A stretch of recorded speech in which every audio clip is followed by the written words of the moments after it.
Well, I think there's still a major problem that there's a disconnect. A lot of people still consider forestry to be damaging. They're still back looking in perhaps the 60s and 70s when perhaps we weren't being as sustainable in our practices as we certainly are now. Right now, I think if most jurisdictions would consider our jurisdiction to be sort of a leading edge in terms of sustainable forestry practices.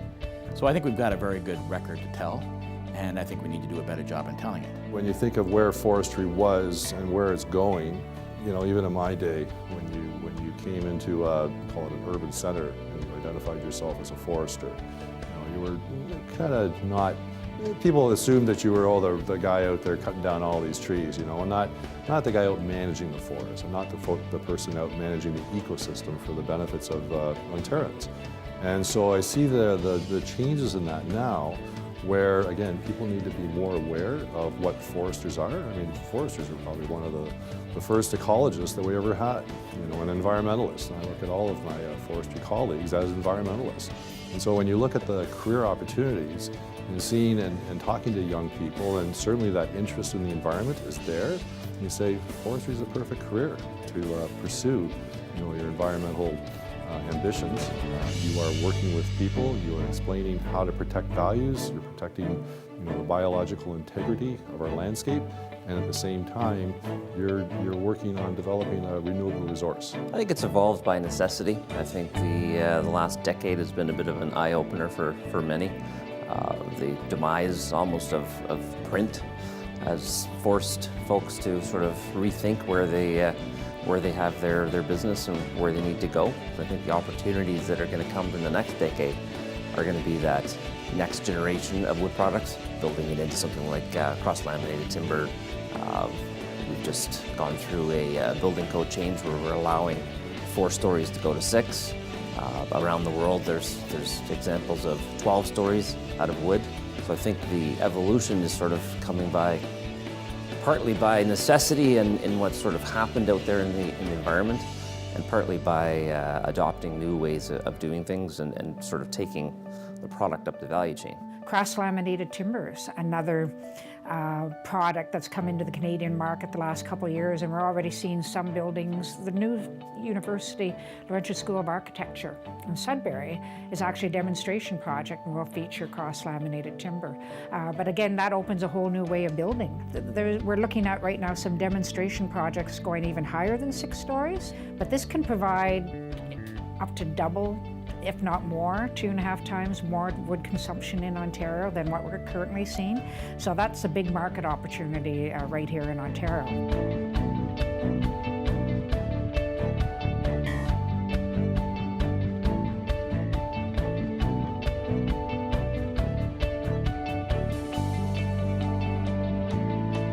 One of the myths about forestry that should be broken is that forestry destroys forests.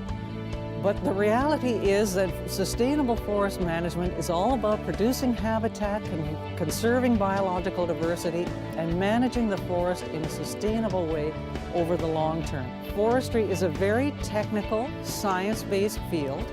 It's governed by a wide variety of policies, guidelines, laws, manuals, and so on, and all of that has a scientific basis. Your projection in forestry and all facets of forestry is you're thinking 15 to 20 to 30 years ahead. Like the 50 to 75 year view, yeah, that's what you're thinking all the time. No professions do that, where it's like I'm thinking what's going to happen 75 years all the time as I'm spraying trees. And when I put in a group opening, you know, to try and encourage red oak or black cherry or white ash or some type of species that won't grow unless it gets the light, I create that opening. I'm thinking, okay, great, we're going to have something 40, 50 years. We'll likely get some cherry in here, which is going to feed the animals. It's going to create cherries. We're going to get some oak in here, which is going to feed the deer. This is how you're thinking all the time to kind of massage that forest into a better forest.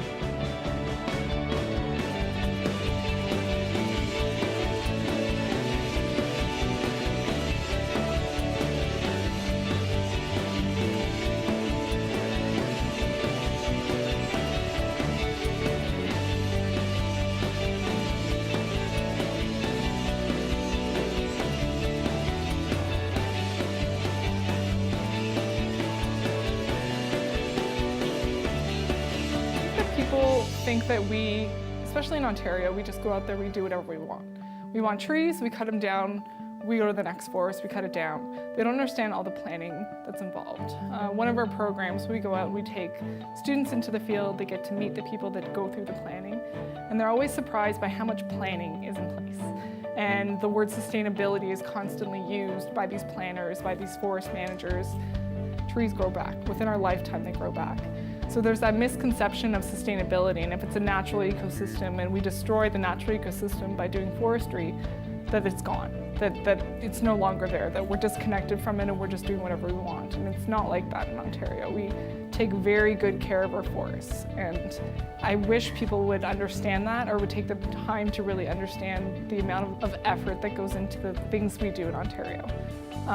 It's world-renowned. Urban forestry is a lot like traditional wildland forestry. You're looking at trees as individuals and assessing them, and you're also looking at trees as part of the ecosystem that they exist in. In urban forestry, obviously humans, the cultural and community component is a larger factor in that ecosystem, but you're still looking at water cycles, at wildlife, at the impacts on surrounding trees, at everything. So you're still looking at them both as individuals and as part of that holistic environment. It's also critically important as we become more aware of things like sun exposure and skin cancer, especially on school grounds and parks where children congregate, things like that, production of oxygen, cooling the urban heat island effect that we're getting. So again, they're just critically important for a lot of the same benefits they provide in the wild. But when you've got paved surfaces and bigger concentrations of humans, they actually become almost more important to a degree.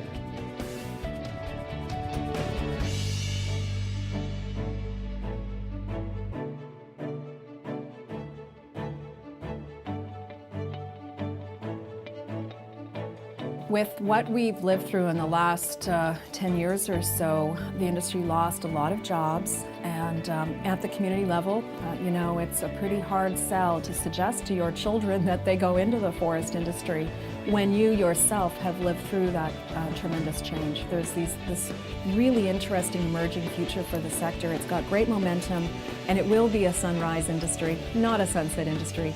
For young folks, there's certainly going to be an opportunity, because a lot of the folks that are in there now are in their 50s. So there's going to be those jobs in the bush if somebody's interested in not sitting in a office environment and being strapped to a desk. Forestry is probably a great opportunity to get out there in the outside environment, make a good living at it, make a difference. There's a lot of opportunity. I find on my work crews that I oversee, and the average age is 50-something. A lot of those guys are in their 60s now. Good loggers are hard to find now because they are aging. It's hard work. It's very rewarding because what you're doing is a very rewarding type of work. Forestry is not just, you go in and you cut trees. You go in and you can be a biologist contributing to forestry. You go in, you can be a chemist that's going to be, creating the next new wood product. You can go in, if you love video games, you could be the person that's running the logging machine. So there's a range of possibilities. And the thing about forestry is you don't have to have the university degree to get somewhere. You can have a college degree. There's jobs for right out of high school. It's such a range of possibilities for a range of skills and people who want to go to school, people who don't want to go to school. The job is out there. You could work in a mill. You could work in the forest. You could work in an office. I mean, it's really, there's such a range of possibilities and people are not aware of it.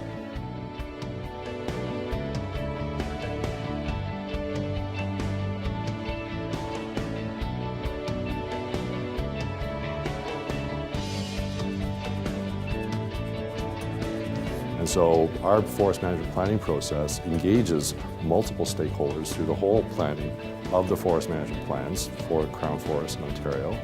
It brings their values to the table. There's methods and systems in place to address their values and ensure they're properly protected, and that's all incorporated into a forest management plan. So I see the evolution as from what used to be called a timber management plan to a forest management plan, when all these other values are being considered, biological things, values being protected, wildlife features being protected, and all those different things are now incorporated in a forest management plan. And at the end of it is, here's the wood available for the forest industry, and to maintain that forest industry, and again, an extremely important industry to Ontario. And there was a phrase that Maurice Strong said, and that is, the future sustainability of the planet will largely be won or lost in the major urban centers of the world.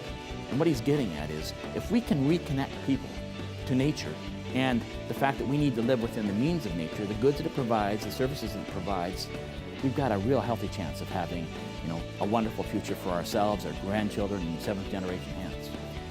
But if we continue to be disconnected, then the outlook is rather bleak.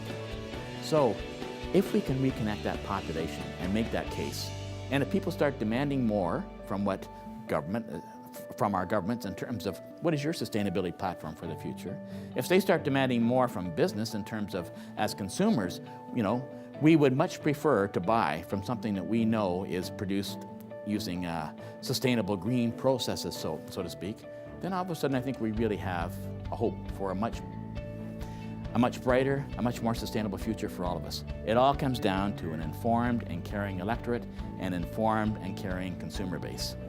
The control's in our hands.